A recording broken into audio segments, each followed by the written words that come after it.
করতে পারেন, রিজিকের দরজা খুলতে নিজের চোখে দেখবেন। সুবহানাল্লাহ বলেন। রিজিকের দরজা খুলতে নিজের চোখে দেখবেন।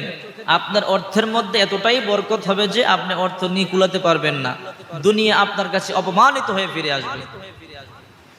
বিশ্বনবীর একজন গরিব সাহাবী এসে বলে, ইয়া রাসূলুল্লাহ, দুনিয়া আমার থেকে পশ্চাৎবরণ করেছে, দুনিয়া আমার থেকে বিমুখ হয়েছে, এতটাই অভাবে পড়েছি, আর ভালো লাগে না, আমাদেরকে সচ্ছল হওয়ার জন্য কিছু আমল শিক্ষা দেন।